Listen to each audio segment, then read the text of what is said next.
Long ago, in the foggy stretch between two half-forgotten kingdoms, there lay a single muddy field. It wasn't rich with crops, nor filled with gorgeous damp grass and the occasional cow. Yet, somehow, two kings, King Alaric of Brenton and King Oran of Velmuth both decided it belonged to them, and so began one of history's dullest yet most dramatic wars, the War of the Meadow. The field itself didn't even have a name before the quarrel. Local farmers simply called it that wet patch.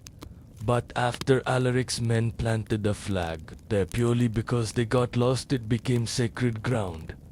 Orange scouts saw the flag, got offended, and returned home to shout, "Your Majesty, Brenton has invaded." And that's how the shouting started. Nobody knew why it mattered, but it did now. King Alaric was a man of pride and poor eyesight. When told the meadow held strategic value, he squinted and said, "Ah, yes, of course," though he hadn't the faintest clue what that meant.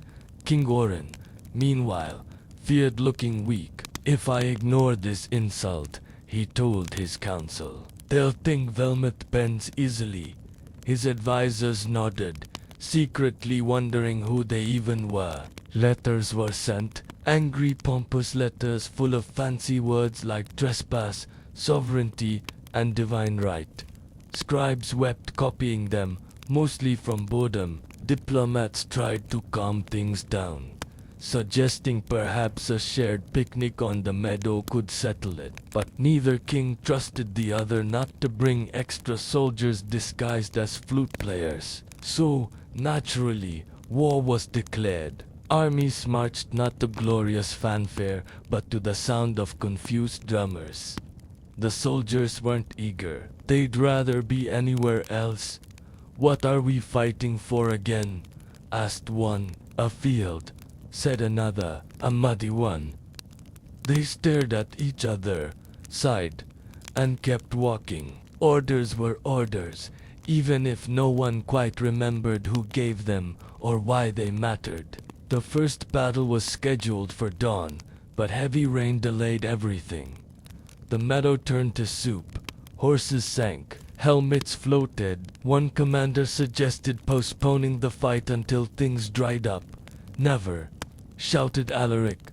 "Victory waits for no weather." 2 minutes later, he slipped, face first, into the mud. The soldiers pretended not to notice, though many chuckled quietly. King Oran's army arrived late because their map had disintegrated in the rain. When they finally showed up, half their armor was rusting, and morale was lower than a drowned frog. Still, both sides formed lines and stared across the swampy nothingness. Trumpets blared weakly. Somewhere, a duck quacked, and just like that, the War of the Meadow truly began. Arrows flew, mostly missing. Swords clashed, mostly slipping. It was chaos, but not the exciting kind. Soldiers fell mostly from exhaustion. Mud swallowed flags, boots, and tempers. The kings watching from opposite hills both thought the same thing. This is ridiculous, but neither dared admit it. Pride, after all, was far more dangerous than any weapon on that field. When night fell, both armies retreated, pretending it was strategic. In truth, they just wanted to dry off. Campfires flickered across the soggy plain. Some soldiers shared bread with the enemy across the way, laughing about how stupid this all was. "Maybe tomorrow we'll fight again," one joked. "Or maybe we'll just wait for the cows to reclaim the field." Back in their tents, both kings wrote in their journals. Alaric scribbled, "Victory is near," though he knew it wasn't. Oran wrote, "Honor must be defended," though he wasn't too sure. From what, outside, the meadow lay quiet, indifferent to the drama of men. The rain finally stopped. Stars appeared. The world, it seemed, was tired of their nonsense already. By morning, The meadow steamed like an overcooked stew. The soldiers awoke, sore, wet, and deeply unimpressed with heroism. King Alaric emerged from his tent, smelling faintly of mildew, and declared, "Today we press on." The men groaned quietly. Across the bog, King Oran gave the exact same speech. Both kings believed destiny was on their side. Destiny, however, was taking a nap. Supplies began to run short. The meadow produced nothing edible, just reeds and regret. Alaric's men boiled grass, while Oran's resorted to chewing leather straps. "At least it's seasoned," one soldier joked. The laughter helped, though only barely. Messengers rode back to their capitals, demanding more food. But by the time aid arrived, most of the bread had turned into bread-shaped mold. Rumors spread quickly. Some said the meadow was cursed, others that it hid buried treasure. One bard even wrote a ballad called The Field of Eternal Glory. It was terrible, but the kings loved it. "See," said Oran proudly, "even poets sing of our valor." Meanwhile, the soldiers used the song's sheet music to patch holes in their boots. Glory had its limits. One night Alaric dreamed the meadow spoke to him. In a gentle, muddy voice it said, "Go home, you fools." He awoke sweating and told no one. Across the field, Oran had the same dream, though his mellow voice was more sarcastic. Both men took it as a sign of divine favor, proof that victory was close. The meadow sighed silently in the dark. Diplomats tried again to stop the madness. A neutral kingdom sent envoys offering to divide their land half for each. But Alaric's advisor whispered, "Half a victory is a whole humiliation." Oran's counselor said the same thing in reverse. The envoys went home disappointed, muttering, "You can't reason with pride, especially when it's damp." And so, the war continued slower, sadder, and smellier. After weeks of rain, even the horses they refused to move, staring at their riders with deep existential contempt. One by one, animals, soldiers, and even the kings began questioning reality itself. "Why are we still here?" Oren murmured. "Because history demands it," replied his general. "Are you sure?" "Not even a little." The meadow, indifferent, swallowed another wheel of cheese. Alaric's patience thinned. He ordered his army to build a wooden tower right in the meadow's center, a grand symbol of ownership. Unfortunately, the ground was too soft. The tower tilted, then sank majestically like a slow, wooden ship. "It's symbolic," Alaric insisted. His men nodded politely, watching their hard work disappear under the mud. The meadow, unimpressed, burped up a frog. Meanwhile, Oran's soldiers began composing jokes about their king. "What's the difference between Oran and the meadow?" one said. "The meadow knows when to stop sinking." Laughter spread like wildfire until Oran heard it. Furious, he demanded a morale parade. The soldiers marched sadly through knee-deep sludge, while a single trumpet tried and failed to play a cheerful tune. By now, even the neighboring realms grew tired of the noise. Trade routes were blocked, markets were empty, and minstrels refused to sing near the border. Letters poured in, begging both kings to end it, but Alaric and Oran ignored them. Neither wanted to be remembered as the king who quit. They didn't realize quitting was the only sane option left. As the second month began, a thick mist rolled over the meadow. No one could see more than a few steps ahead. The soldiers stopped fighting mostly because they couldn't find each other. Somewhere in the fog, both kings gave contradictory orders that made no sense. The war paused, not out of peace, but confusion, and in that silence, history held its breath. The fog didn't lift for 3 whole days. Soldiers wandered aimlessly, tripping over helmets and occasionally bumping into enemies who turned out to be friends. "Are we winning?" one man asked. "I think so," said another, though he wasn't sure which side he was on anymore. Both armies accidentally mixed, sharing fires and soup, unaware they were technically at war. King Alaric, lost in the mist, mistook a tree for an enemy commander, prepared to negotiate. He shouted nobly at the trunk. When his guards found him arguing with bark, they nodded solemnly, pretending this was perfectly normal. Across the meadow, Oren fell off his horse for the 4th time and blamed the weather. Dignity, like the sun, had vanished completely. When the fog finally cleared, chaos was revealed in all its absurd glory. Flags were swapped, tents misplaced, and no one knew who controlled what. A single goat stood proudly atop a ruined catapult, bleating in victory. "We have been defeated by confusion itself," murmured an exhausted captain. Still, both kings, too stubborn to stop, claimed they were holding strong. Winter began creeping in early. Frost covered the grass, and the meadow hardened underfoot. Soldiers rejoiced briefly.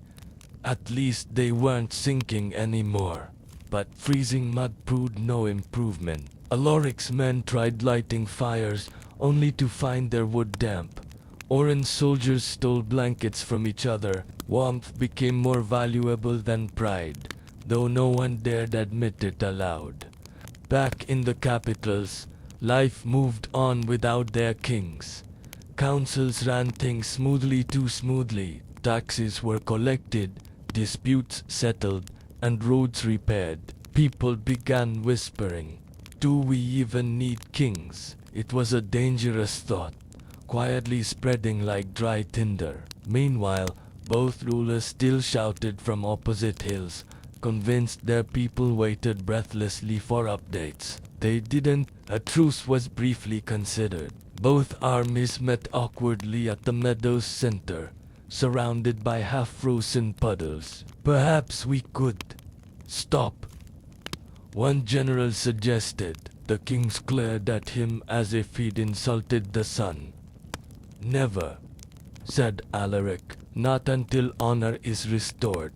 And my boots," muttered Oren, whose feet had been wet for a month. The meeting ended with sneezing. Desperation bred creativity. To intimidate Oren, Alaric ordered a grand display of fireworks. Unfortunately, damp powder and poor planning turned the show into smoky chaos. Sparks flew, tents caught fire, and half his men thought the sky was attacking. Oren's scouts misinterpreted the disaster as a new weapon and retreated in panic. For once, stupidity brought victory. Emboldened, Alaric demanded a final charge. "For glory," he cried. The soldiers looked at one another, shrugged, and shuffled forward through ankle-deep slush. Oren's troops met them halfway, not to fight, but because both sides were following the same wrong map. They collided in the middle, cursed in unison, then agreed to fight later. Maybe. No one wrote this part down. Food vanished again. The men gnawed on frozen roots, and whatever animals hadn't already fled the madness. Morale dropped below zero. Even the bards stopped singing, their lyres frozen stiff. Yet still, the kings refused to end it. "History will remember us," they declared. They were righteous, not how they hoped. History remembers them as fools. That night, under a brittle sky of stars, both kings stared across the silent meadow. The fires had burned out. The men were asleep, shivering. Alaric whispered, "What if we just stopped?" Oren, miles away, murmured the same words. Neither knew the other felt it too. The meadow lay still, waiting, perhaps hoping that reason might finally bloom from exhaustion. By dawn, The meadow looked like a graveyard for dreams. Spears stood frozen in the dirt, banners hung limp, and silence ruled where shouting once lived. King Alaric woke to find half his army gone deserted in the night. Oren's camp was no better. Soldiers slipped away in small groups, muttering about home, warmth, and the stupidity of kings. The war was unraveling quietly. Alaric tried to rally his remaining men with a speech. "We fight for glory," he roared. "For what glory?" someone whispered. The words cut deeper than any blade. Oren, on the opposite hill, rehearsed his own speech, but stopped mid-sentence. He had forgotten why they'd started. Both kings stood in cold wind, clutching pride that no longer comforted them. In the nearby village of Dreth, the townsfolk began returning to the meadow to scavenge abandoned weapons and armor. "War makes fine scrap," said an old blacksmith, pocketing a rusted sword. To them, the sacred battleground was just free metal. The peasants didn't care who won, they just wanted peace, bread, and maybe less shouting echoing through their nights. News finally reached both capitals. Their treasuries were empty. Nobles grumbled. Merchants refused to lend another coin. In Brenton, one advisor dared to say, "Your Majesty, perhaps it's time to..."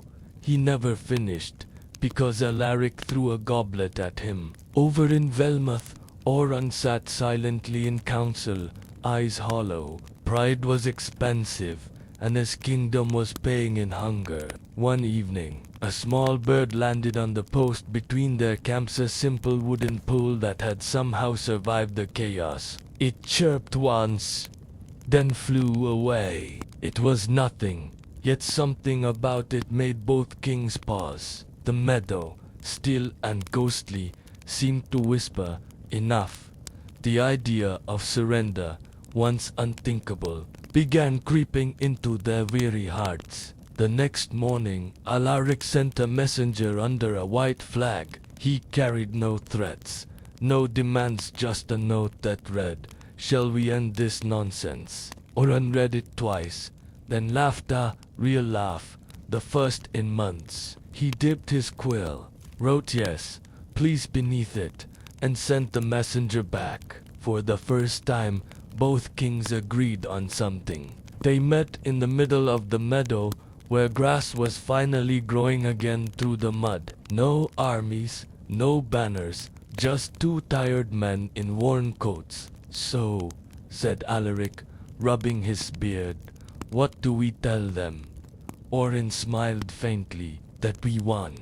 They both chuckled, then coughed, then stood in silence as the wind carried away the last echo of war. The official treaty, signed the next day, was astonishingly short. It read, "Neither party claims the meadow. It belongs to whoever needs it least." Historians later called it the vaguest agreement ever written, but it worked. The War of Nothing finally ended, not with triumph, but with relief. The meadow, at last, belonged to no one, and therefore to everyone. Back home, both kings were greeted not with cheers, but with polite confusion. The people didn't celebrate, they simply exhaled. Bread returned to tables, fields to farmers, and laughter to markets. Alaric took up gardening. Oren learned to play chess. The world moved on, as it always does, forgetting the mud and madness that once consumed it. And yet sometimes, when wind passes over that quiet meadow, it carries faint echoes, muffled drums, distant horns, the sigh of two kings realizing they fought over nothing. Children play there now, unaware of the folly beneath their feet. The grass grows tall, soft and free. Peace, it seems, is what happens when pride finally runs out of breath. Years passed. The War of the Meadow became a bedtime story, told more for laughter than lesson. Two kings fought over mud, the elders would say, and both nearly drowned in it. Children giggled, imagining royal boots stuck in muck. But for those who'd lived through it, the memory lingered not in anger, but in quiet disbelief that pride could ever weigh that much. King Alaric aged into a gentler man. His crown gathered more dust than gold. Sometimes he walked alone through his gardens, stopping to stare at patches of grass that reminded him of that cursed field. All this he'd whispered, and for what? His attendants never answered. They didn't need to. Everyone in Brenton knew their king was haunted by nothing. Across the border, King Oran ruled with new caution. He no longer boasted, no longer barked orders. He listened. His people noticed the change. He's learned humility, they said. Oran would only smile sadly. Late at night he'd open the treaty, reading its simple line. It belongs to whoever needs it least. The words comforted him, though he still wasn't sure why. The meadow itself flourished. Wildflowers grew where soldiers once fell. Deer wandered freely, unbothered by ghosts of flags or fury. Travelers stopped there to rest, never realizing they were treading on the ashes of stubbornness. The land didn't care who had once claimed it. Nature had reclaimed its kingdom quietly, effortlessly, without a single speech or sword. Bards began singing again, this time with honesty. Songs like The Meadows, Mercy, and Two Fools and the Field.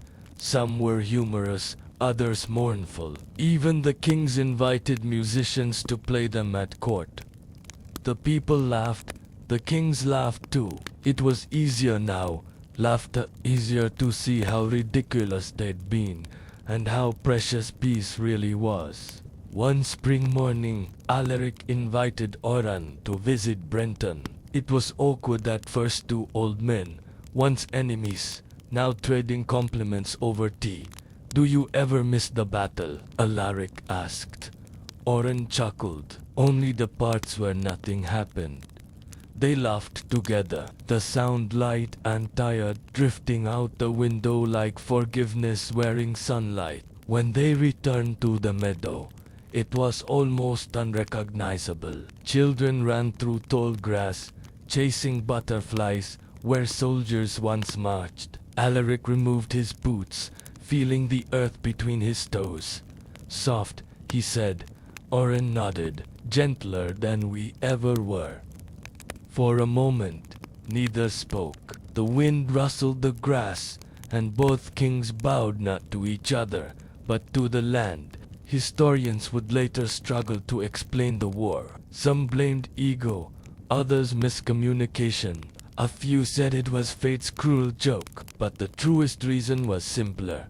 Two men forgot how small they were compared to the world around them. The meadow endured while their armies rotted. It taught patience, the quiet kind that outlives every shout. In their final years, both kings wrote memoirs. Alaric titled this Mud and Meaning. Oran's was called The Peace Beneath Our Feet. Neither became famous, but scholars still quote them for one line that appears in both. "It is better to lose a field than to lose yourself in it." The irony, of course, made the lesson unforgettable. And so the story ends not with glory, but gentleness. The meadow still stands, silent and forgiving, watched over by sky and time. Travelers say, if you listen closely, you can hear laughter in the wind. Faint but warm, the laughter of two kings who finally learned that nothing, when shared, can mean everything. The world, at last, remembered peace.